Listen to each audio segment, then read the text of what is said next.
apparently all living organisms have a circadian rhythm. And according to some sleep specialists, it is different for every person.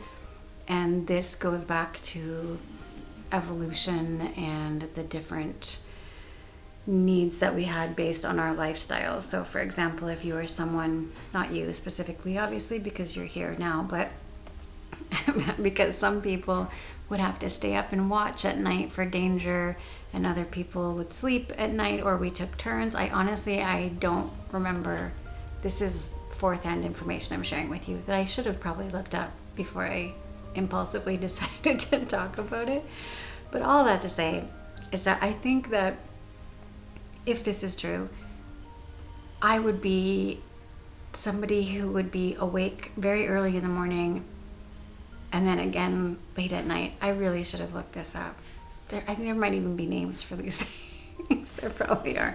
You can write in the comments if you know what I'm talking about, because clearly I don't. But what I'm trying to say is that I feel very alert and focused in the mornings. I don't bounce out of bed full of energy like some people ready to take on the world. I like to start my day gently. I get tired in the afternoons, and then later in the evening, if I'm working on something, I will suddenly have the energy to stay up very late at night working on a creative project, and I have a hard time forcing myself to go to bed. If I'm just watching TV or something, I'll probably fall asleep in front of the television, to be honest. But if I'm working on a project, I can stay up half the night doing that. So I feel like my natural circadian rhythm would be to be up early in the morning for a few hours, then to sleep, and then to be up in the evening again. I don't know if you can hear my dog snoring, actually, speaking of sleeping, but she's right next to me, snoring very loudly. And I don't have the heart to move her. She's an old dog. Anyway, where was I going with this? Oh yeah. So I love mornings. That's where I was actually going with this. I love mornings. I love getting up really early. I get up anywhere between 4 and 6:30 in the morning. Even if I don't have to, I feel like I am at my most focused and alert. I don't wake up full of energy. I know some people bounce out of bed ready to take on the world. That's not me. I like to ease into the morning, but I like to start early. And I don't always like to eat first thing in the morning. It usually takes me a few hours, 2 or 3 hours, before I'm really hungry and ready to eat something. Some people are not hungry when they get up at all in the mornings, and they skip breakfast altogether. And I've been asked by nutrition clients if this is okay. It really depends. It depends on each individual. Some people have very unstable blood sugar levels and can't actually go that long without eating. Some people are pretty stable. So it really depends. You kind of have to feel things out. Of course, if your doctor has told you or your medical professional has told you that you have an issue, then you should pay attention to that. But otherwise, you can really just follow your body. If you find that you're lightheaded, if you find that you're lightheaded, or if you have a hard time concentrating, or you feel nauseous or weak or irritable, you should probably eat something. Don't just starve yourself because you're doing an intermittent fasting regime or something like that. If your body's saying, no, this doesn't work for me, then listen to your body. If it does work for you, great, go for it.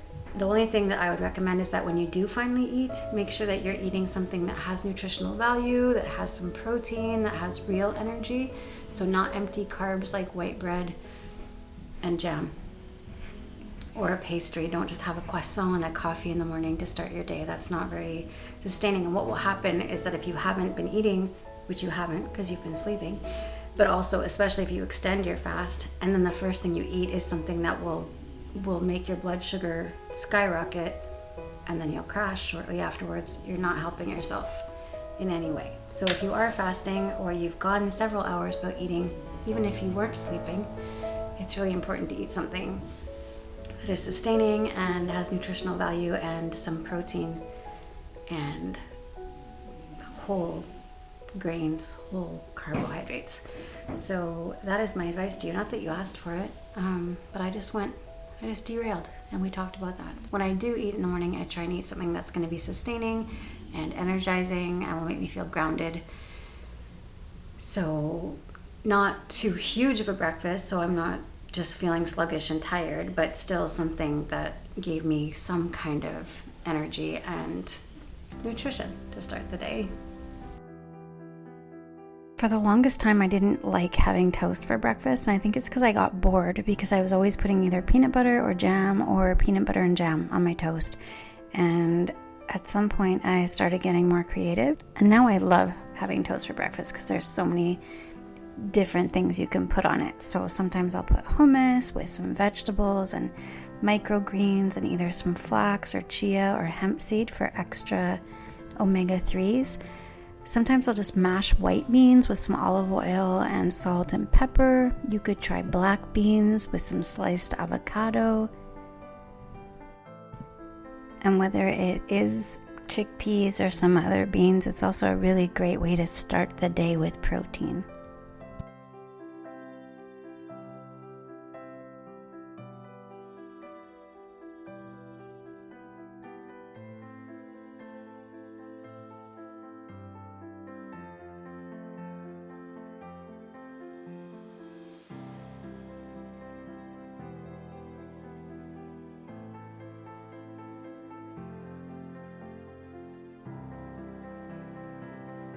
Another delicious savory toast is avocado toast, and I know a lot of people think it's overrated, but I don't. I love, love, love, love avocado toast.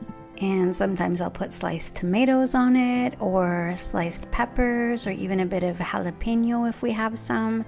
And if I'm craving avocado toast and I can't find any ripe avocados in the grocery store, I'll just get some of my favorite guacamole and use that. There, I said it.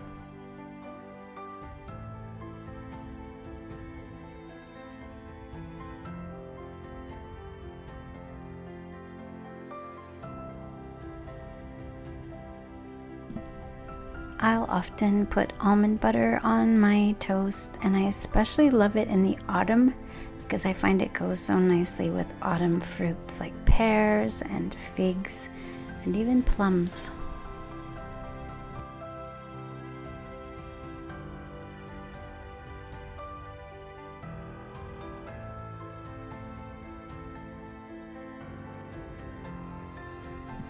It's not that I don't like peanut butter, I really do, and I even like peanut butter and jam. But what I like even better is peanut butter with slices of banana and some toasted nuts or seeds, maybe a drizzle of maple syrup on top. Sometimes I put dried fruit like dried raisins, dried apricots, goji berries.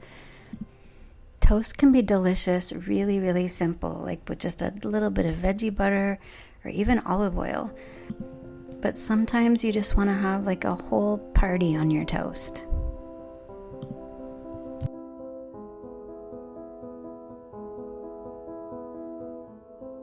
When the weather is cooler and I want a warm, cozy breakfast that's pretty fast and easy to make, I'll make oatmeal. Oats are very underrated. I know they don't look like much, but they are so good for you. They have carbohydrates, they're full of fiber, they have protein, B vitamins, manganese, iron, magnesium, and zinc. They're just so great for you and such an excellent way to start the day. And if you want to add some extra vitamins, you can throw in some fresh berries, some fresh fruit, or even some cooked fruit. I really like to stew plums or make an applesauce, and they're both super easy to do, and basically they're made the same way. You just slice your fruit and put them in a pot with a little bit of water to get them started on a medium high-ish heat with some cinnamon, and if you want it a bit sweeter, you can add a touch of maple syrup, and you just cook it down until the fruit is soft, and serve that on your oatmeal, maybe with some toasted nuts if you want to be fancy, because that's really tasty too.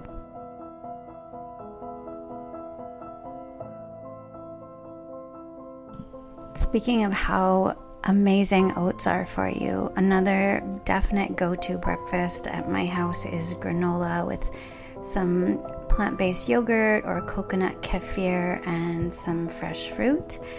And I'll put the recipe link in the description. But honestly, once you get the basic formula down, it's totally customizable. If there's nuts in it that you don't like, you can switch them out for other ones. Same with the seeds, same with the dried fruit.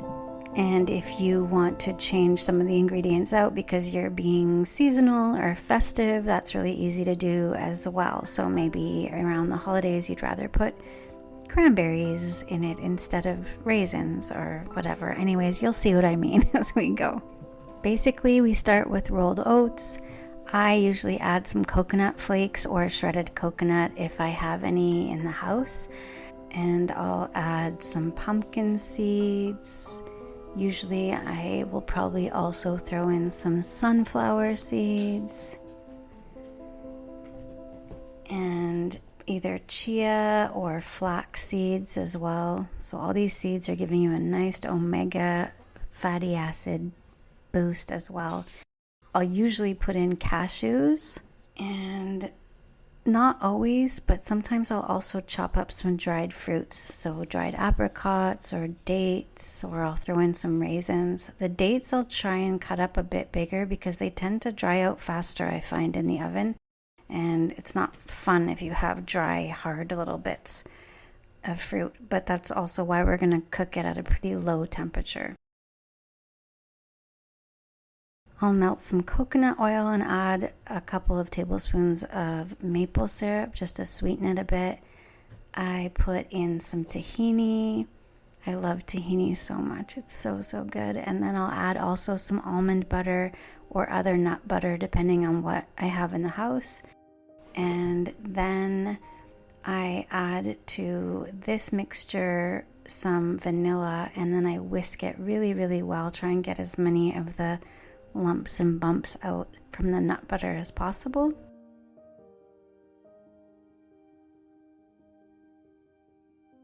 And then I'm going to pour that into the granola mixture and mix it really, really well until all of it is really well coated. And I'll empty that out onto a cookie sheet that has a piece of parchment paper on it. And I'll cook that at 315 for about 30 minutes, stopping halfway through to toss the granola around a little bit so it doesn't just become one big granola bar. And it's a good idea to keep an eye on it anyway, so don't just leave it in there for 30 minutes because everybody's oven is different. Our ingredients are always different, so if you don't want it to burn, it's a good idea to keep an eye on it. And then just make sure that the granola is completely cooled down before you put it in a storage container or a jar, because you don't want to store it humid or it'll go bad quickly, and you want it to last as long as possible.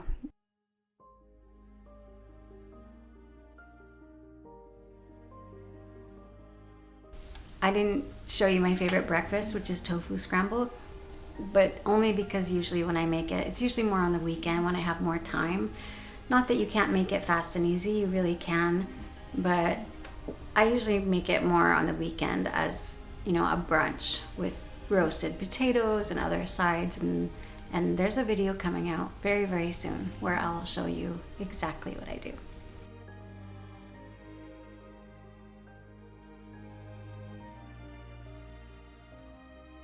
Thank you so very much for watching this video. It means so much to me. I really, really appreciate it. And if you haven't already, please subscribe and please hit the little bell to enable notifications so that you don't miss out on videos that are coming out. And if you're a Patreon subscriber, I can't thank you enough for believing in the work and supporting it and helping to make this channel possible. And I hope you all have a really, really, really great day, and I'll see you next week.